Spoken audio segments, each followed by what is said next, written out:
Hi friends, welcome back to my channel. కూర్చున్నా నిల్చున్నా నడుముల నొప్పులు, నడిస్తే కాళ్ళ నొప్పులు అనేవాళ్ళు ఈ జున్ను ప్రిపేర్ చేసుకొని తినండి, ఇట్టే మాయమైపోతాయి. రోజు తినే రాగి సంగటి, రాగి జావ, రాగి ఇడ్లీలు, రాగి రొట్టెలు కాకుండా ఇలా రాగి జున్నును కూడా ప్రిపేర్ చేసుకొని తినండి. చాలా హెల్దీ అండ్ టేస్ట్ కూడా చాలా బాగుంటుంది. ఈ రాగి జున్ను నెలల పిల్లలు కూడా దీన్ని తీసుకోవచ్చు. చాలా టేస్టీగా, జ్యూసీగా, సాఫ్ట్గా ఉంటుంది. ఈ జున్ను ప్రిపేర్ చేసుకోవడానికి మనకి పెద్ద ప్రాసెస్ కూడా ఉండదు, అలాగే ఎక్కువ ఇంగ్రీడియంట్స్ కూడా పట్టవండి. సింపుల్గా రాగులు ఉంటే సరిపోతుంది, మనం ఈజీగా ప్రిపేర్ చేసుకోవచ్చు.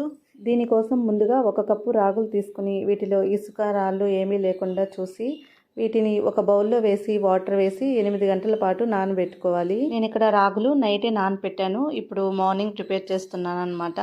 ఇక్కడ చూసారు కదా, చక్కగా నానిపోయాయి, రాత్రి నానబెట్టాను కాబట్టి. ఇప్పుడు ఈ రాగుల్ని 1-2 సార్లు శుభ్రంగా కడిగి మిక్సీ జార్లోకి తీసుకోండి.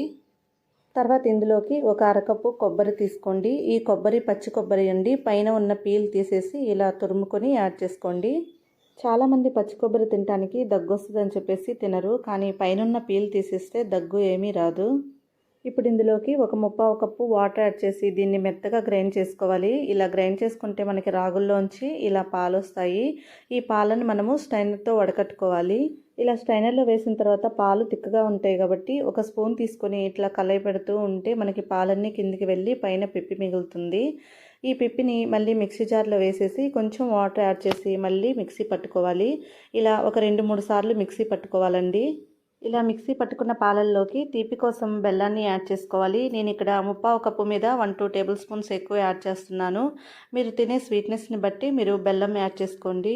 ఈ బెల్లం ప్లేస్లో షుగర్ కూడా యాడ్ చేసుకోవచ్చు. ఇలా బెల్లం కానీ షుగర్ కానీ వేసిన తర్వాత ఇదంతా కూడా స్పూన్ తీసుకొని ఒకసారి అంతా బాగా మిక్స్ చేసుకోండి.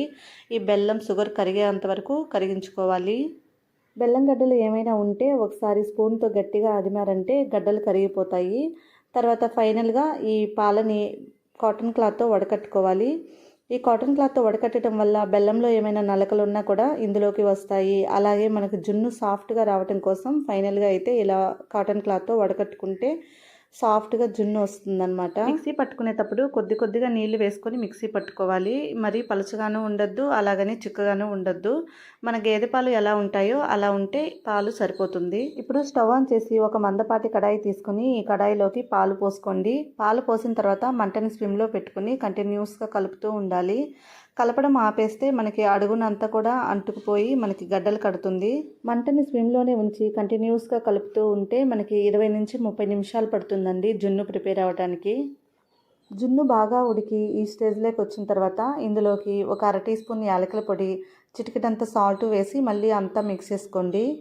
తర్వాత ఇందులోకి 2 టేబుల్ స్పూన్ల నెయ్యిలో డ్రై ఫ్రూట్స్ వేయించి ఇందులోకి యాడ్ చేసుకోండి. ఒకవేళ డ్రై ఫ్రూట్స్ ఇష్టం లేకపోతే ఓన్లీ నెయ్యిని మాత్రమే యాడ్ చేసుకోండి. డ్రై ఫ్రూట్స్ వేసిన తర్వాత ఒకసారి అంతా బాగా మిక్స్ చేసి ఈ వేడి మీదనే నెయ్యి రాసిన ప్లేట్లోకి దీన్ని యాడ్ చేసుకోవాలి.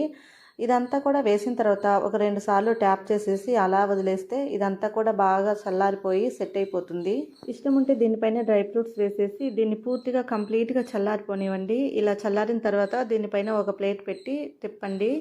దీనిపైన మరో ప్లేట్ పెట్టి రివర్స్ చేస్తే ఎంతో టేస్టీ అండ్ హెల్దీ రాగి జున్ను అయితే మనకి రెడీ అయిపోతుందండి. మీరు కావాలంటే చిన్న బౌల్స్లలో వేసి పూర్తిగా చల్లారిపోయిన తర్వాత స్పూన్ తీసుకొని తినేసేయచ్చండి. పిల్లలు రాగి రొట్టెలు, రాగి సంగటి ఇలా ఏది ఇష్టపడినప్పుడు ఇలా స్వీట్గా ఇలా రాగి జున్ను చేసి పెట్టండి, చాలా ఇష్టంగా తింటారు. చాలా తక్కువ ఇంగ్రీడియంట్స్తో హెల్దీగా చేసుకునే రాగి జున్ను మీరు ట్రై చేసి మీకు ఎలా కుదిరిందో కామెంట్ చేయండి. అలాగే నా ఛానల్ని సబ్స్క్రైబ్ చేసుకొని సపోర్ట్ చేయండి ఫ్రెండ్స్. అలాగే లైక్ చేయండి, షేర్ చేయండి, కామెంట్ చేయండి. Thank you for watching.